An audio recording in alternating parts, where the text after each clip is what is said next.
Keluarga juga tahu. Jadi mau tinggal pun itu tidak ada ketenangan gara-gara satu kakinya sudah di bank, satu kakinya entah di jalan, satu kakinya di mana gitu. Tapi puji Tuhan, Tuhan izinkan untuk melalui proses itu, dan bahkan semuanya sudah tahu. Melissa mau tambahkan sedikit kesaksian karena pada saat ibadah pertama dari Pondok Daud Ministry di sini kurang lebih 3 bulan lalu, baru pulang 1 hari, jadi pasti minta kesaksian, mohon maaf, masih setengah jet lag gitu, jadi takutnya ngomongnya ngawur gitu ya. Bahasa juga waktu itu mungkin orang berpikir cuma 1 tahun kok di Turki, masa sih sudah bisa bahasa Manado gitu. Jujur memang susah karena di sana itu pakai bahasa Arab dan Melissa tinggal dengan tidak ada satupun orang Indonesia gitu, jadi pakai bahasa Indonesia hanya dengan Roh Kudus. Karena telepon tidak bisa pegang ya, hubungan dengan keluarga itu hanya 1 tahun, 1 bulan 1 kali gitu. Jadi mau dengan Roh Kudus pun saya campur gitu. Saya bilang ya Rab Yesua, sudah dengan oh Lord, oh Jesus, Tuhan Yesus. Jadi kadang kalau doa itu sudah 3 bahasa, 4 bahasa, Manado, Indonesia, Arab dan bahasa Inggris gitu. Jadi pada saat pulang memang sedikit jet lag dan sedikit penyesuaian bahasa karena itu pertama kali tinggal di luar negeri 1 tahun panjang dan tidak bisa berkomunikasi dengan orang Indonesia, dengan keluarga sesuka hati. Dan pengalaman luar biasa yang Tuhan izinkan. Mungkin kalau orang-orang berpikir, oh misionaris suci, kudus, holy. Tidak, kami hanyalah orang-orang berdosa yang Tuhan pilih, berikan kesempatan untuk melayani Tuhan.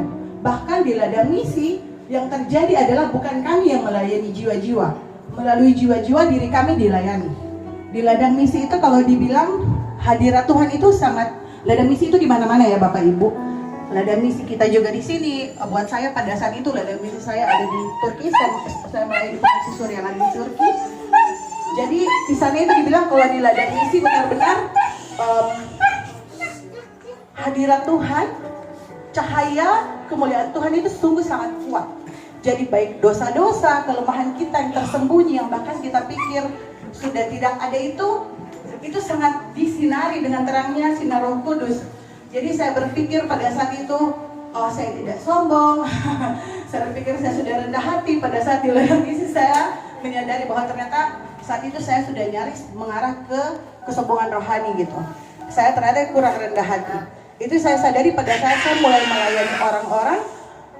Dan saya berpikir, orang ini sudah dilayani berkali-kali, belum terima Tuhan Yesus, sudah pakai segala macam bahasa, sudah dengan cara lembut, sudah pakai mau debat antara Al-Quran dengan Injil, tapi kok dia nggak ngerti-ngerti gitu ya. Tapi akhirnya Tuhan ingatkan, begitu juga Melissa pada saat dulu, Melissa masih jatuh bangun di dalam dosa, kurang lebih 10 tahun jatuh bangun di dalam dosa. Ya kalau Roh Kudus berpikiran sama dengan saya berpikiran, sudah ditarik-tarik nggak mau kembali, sudah di sayang-sayangi nggak mau kembali, nah itu susah gitu. Nah jadi saya di sana belajar selama 1 tahun bahwa Injil itu bukanlah mengenai pengetahuan kita tentang Injil itu sendiri, seberapa besar pengetahuan kita tentang isi Alkitab, tapi Injil itu kembali adalah kasih. Karena Injil adalah bukti kasih besar Allah Bapa kita sehingga Ia mengorbankan dan sukacita oleh Roh Kudus. Karena barang siapa melayani Kristus dengan cara ini, ia akan berkenan pada Allah dan dihormati oleh manusia. Dahsyat Tuhan. Mari kita doakan. Roh Kudus, Engkau ada di tempat. Urapanmu mengalirlah, urapanmu buat jiwaku,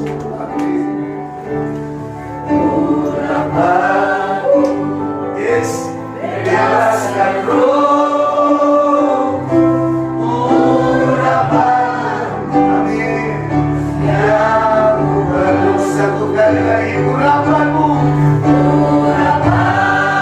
ya Allah, Roh Kudus, Roh Kudus, di dalam nama Yesus, Kau bekerja atas keluarga ini.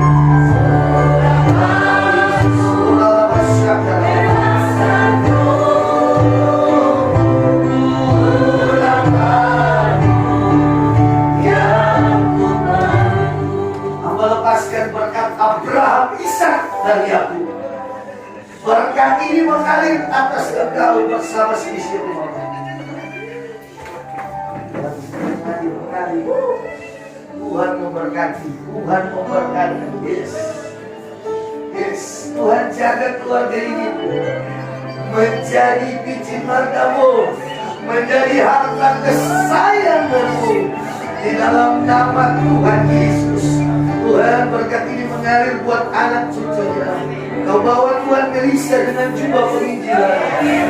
Tuhan berjalan bergerak dengan kekuatan roh yang melihat jauh ke depan. Di dalam nama Tuhan Yesus, pakai dia,